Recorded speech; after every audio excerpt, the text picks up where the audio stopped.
Okay, Chief Sievers here, we can get started. Welcome, everybody. It's 2 o'clock, we're gonna get started here. The agenda was passed out by Carissa. I'll just go over it briefly, what we plan to talk about today. We're gonna talk about the survey, we're gonna talk about our timeline, we're gonna talk about the new hire advisory panel. I'm going to turn it over to the UCC for an update on their end. So before I get started, Mayor, would you like to say anything? No, just welcome everybody. Again, I think we're moving along in a good and constructive manner, even though things are going to happen fairly quickly here as we meet the deadlines for the end of March and be able to get the final report and package into the governor's office. And turn it back to you, Chief. Okay, thank you, Mayor. So we'll just jump right into our first update on the survey. Before I start talking about it too much, I want to thank Dr. McLean and Dr. Warden for all of the hard work that I know that they've put into this. And just to let everybody know, a press release was put out today by the mayor's office, letting the public know about the survey, and it is on the Schenectady Police Department's website. That could be found through the city's website. There is a link attached to the press release for the surveymonkey.com survey link. And if I could ask everybody on the steering committee to please, through your own networks, ask for members of the community who are stakeholders to complete this survey. The more people we have taking the survey and completing it, the better, more accurate information that we can then get as far as data from the survey to combine with the collaborative conversations that we have had. The survey will be online until February 15th. At that point, right then and there, we will then start looking at the data received from the survey, and we would hope and expect, and I don't want to speak for Dr. McLean, but then we could gather that the days and weeks after that, we should be able to get a report. Is that correct, Dr. McLean? You're on mute. Yes. Okay. And the surveys, they are coming in, and it is, on average, it's taking people just about 10 minutes. So it's timing out where we hoped, and people who start it finish it, with the exception of a small handful. Okay. Yeah. Anybody have any questions regarding the survey that they'd like to ask?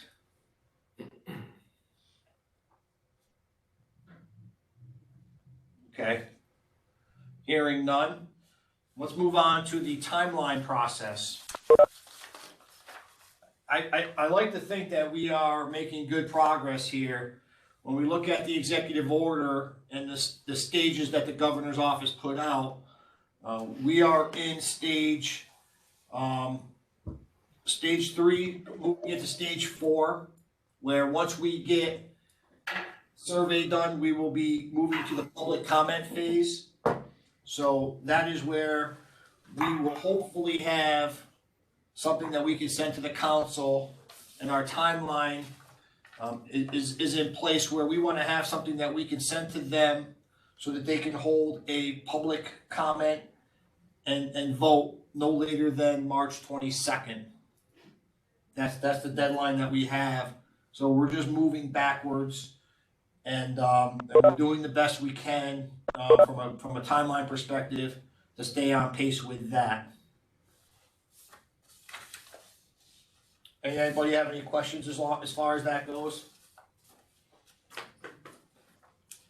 Yeah, Chief, I might just say, in addition to the report of survey findings and the compilation of public input through the community conversations, I'm currently working on the portions of a report that summarize SPD strategies, practices, policies, and so forth to assess them against the evidence-based.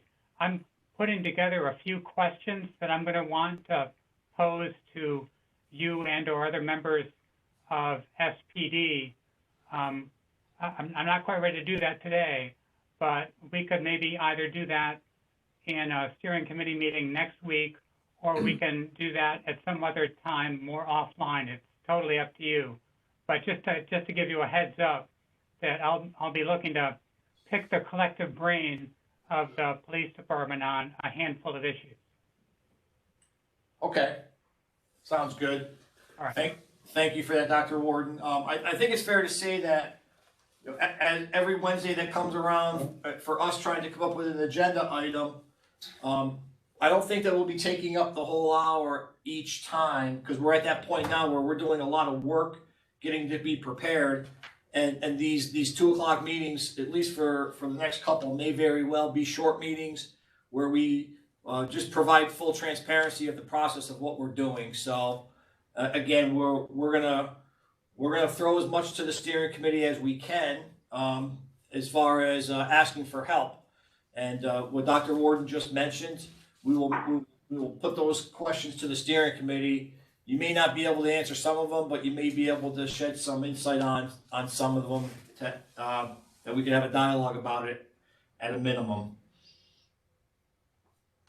And Chief, So, I propose then that I'll put some questions in what I hope will be coherent form and send them along to you, because I certainly don't want to blindside anybody, and give you an opportunity to at least think about or pull together the people you think might be best able to address those questions, and then we can go from there. okay, sounds good. All right. Anybody have any questions on the timeline?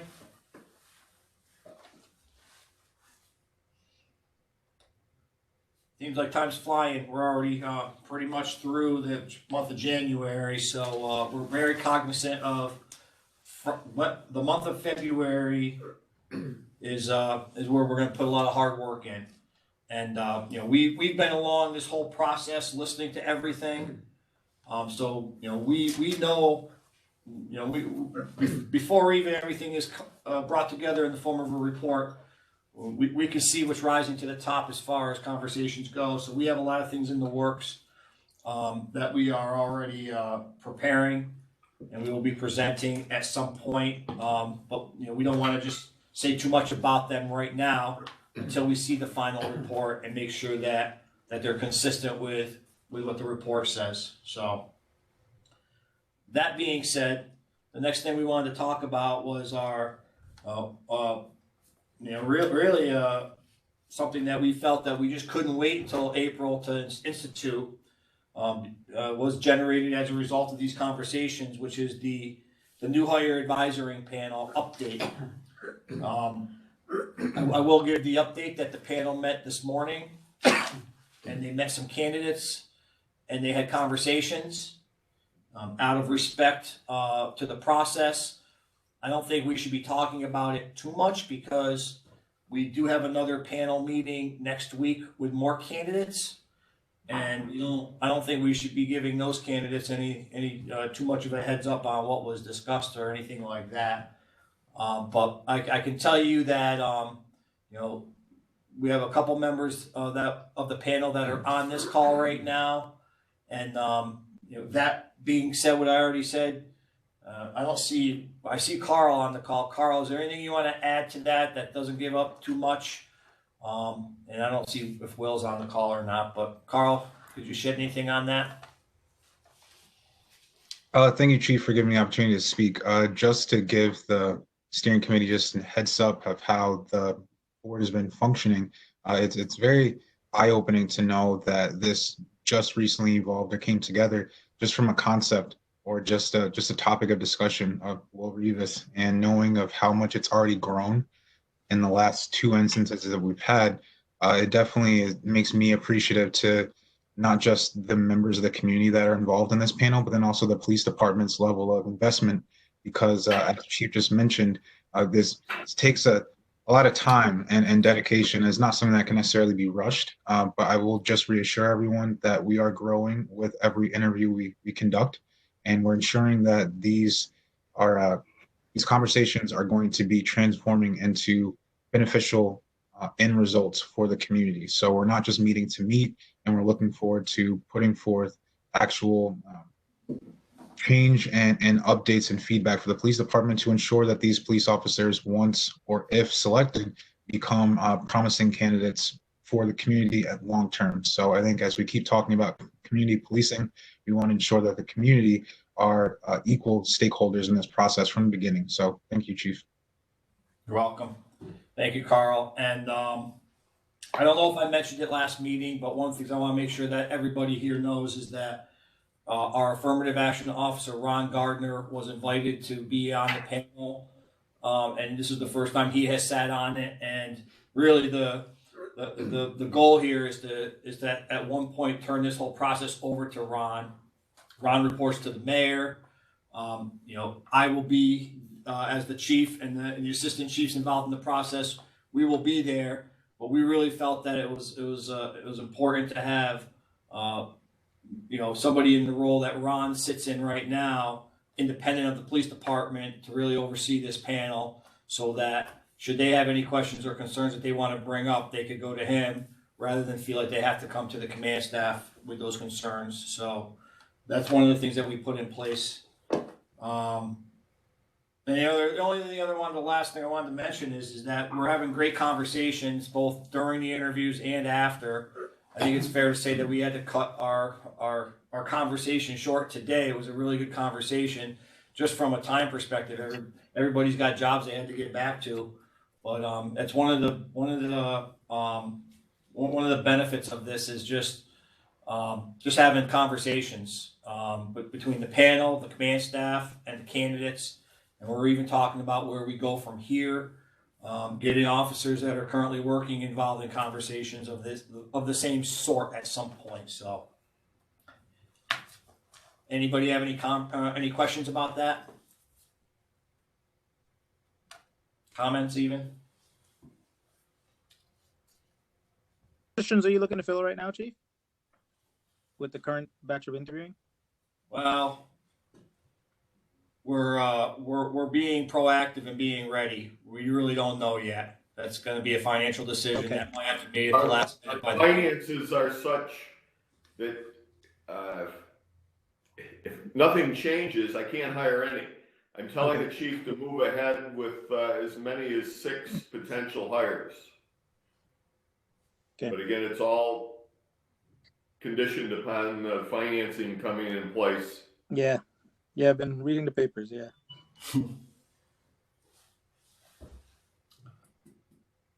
All right. Kevin Spahn, are you on the call? Yes, you are. I'm going to turn it over to you for an update. Hi, Chief. How are you? Just a quick update. The EDP Diversion Program that was presented and talked about in end of November, beginning of December, has actually been written out, reviewed by the county, reviewed by all of the police departments that will participate, and we have participation from every police department in the county. So it's not just a city of Schenectady thing, which is great.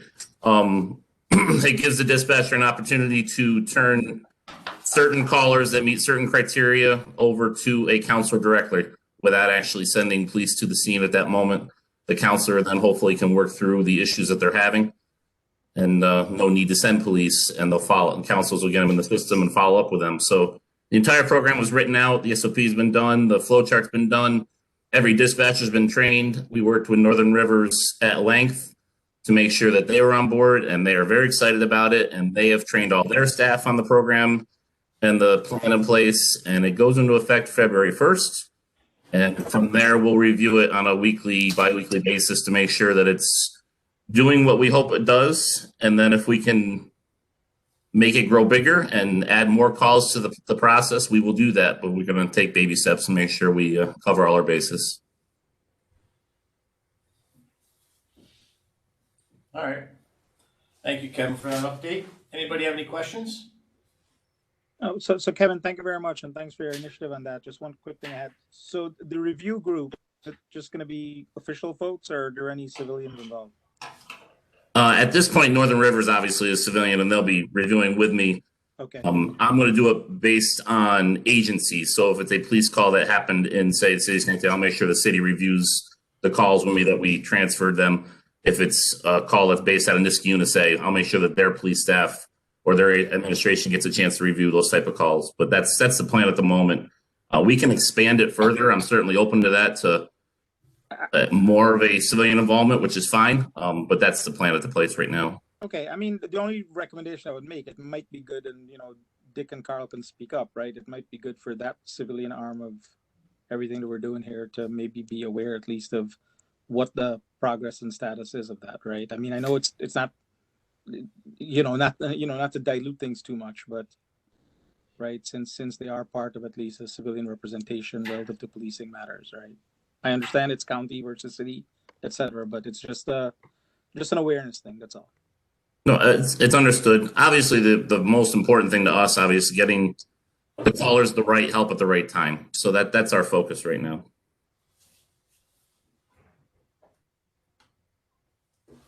Reverend Dustin, right? What is, and I apologize, it's been a few weeks since I've been able to make it on. How is, and this is a part of this that I'm super excited about, and I think a lot of my parishioners are too, or folks I talk to. How is sort of this being communicated publicly that, we're beginning to divert, these calls, and has that been a pretty robust public communications thing? I think that would really, I guess, add a lot of, I think, community goodwill towards our process, right? We didn't roll it out, I don't want to say publicly.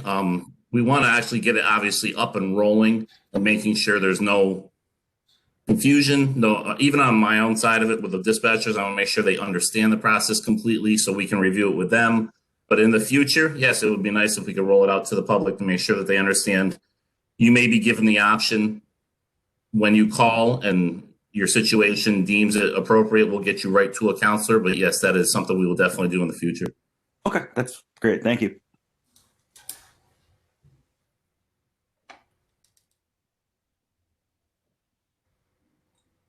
Anybody else have any questions?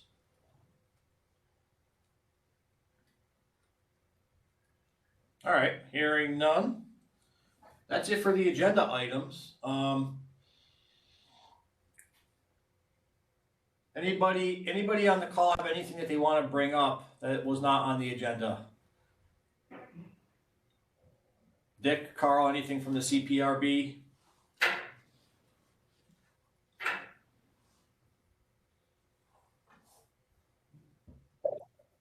Nothing in particular from the CPRB, but we recently gave a report of our proposals for change that we came up with internally to our board. We gave it to City Council, and while I wasn't at the meeting, I understand they were talking about it. That's all I got. Hasn't been any feedback. But that was just last week. Okay. Thank you very much. Any questions on that, anybody? Actually, Dick, Rob Warden, any chance we could get a copy of that? Oh, no problem. Your email Okay. is, yeah, it's easy enough. I can send it now if you'd like. That'd be great. Thank you very much. And we'd be interested in your feedback on that because you're a pro.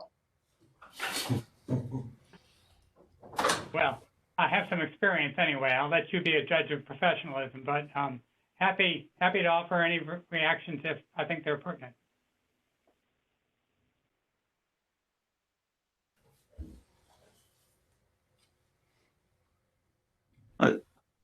One other thing I want to bring up in this space, and once again, just tell me it's already been talked about if it has. I've been hearing from a lot of my folks as well as a lot of other clergy, just, especially after, what happened at the Capitol a few weeks ago, sort of what steps is the city police department taking to address sort of growing white supremacy and that sort of thing. I don't know if there's something we can speak to that. It's obviously related to a lot of what we're doing here, even though it's not directly part of this sort of review process.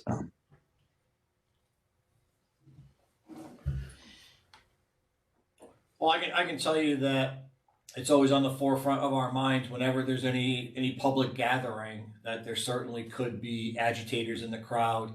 So that's something that we always think about. On the home front, it's something that we continuously talk about. As a matter of fact, on Friday, we have a conference call with Rachel Greenspan, I think is her last name. So I apologize for anybody that knows her. Greenspan of the ADL, Anti-Defamation League. And it's a conversation that we started at the beginning of this year. And really when COVID hit, we had to put a pause on it because we had asked them to come in to do training for us on an annual basis as it related to hate crimes. Little did we know that COVID was going to hit, and then the events that happened mid-year would really change our trajectory on a lot of different things. But I felt it was important that we start revisiting bringing them in for exactly the reason that you mentioned, Reverend Wright. So thank you for bringing that up. I meant to mention it, but I forgot to put it on the agenda. So, as someone that was, very much connected with a lot of, things this past summer, and a lot of times I would be hearing, that there were sort of outside agitators from various white supremacist groups, as what was going on. I guess I'd strongly encourage, publicizing that the police department's, really taking that seriously and sort of engaging in that work with the ADL. I think that's a very trusted, great organization.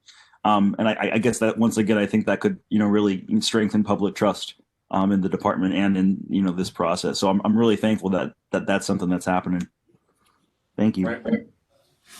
And people should be aware that there's an ongoing review of situations, done on a regional basis. There's an intelligence center that processes it. It's just the nature of it. We don't publicly comment on it, but it's designed to make sure that things are stable. We're ahead of the problem, and people should have, again, a high degree of confidence that not only the Schenectady Police Department, but other agencies in the region are acting in a very proactive and professional manner.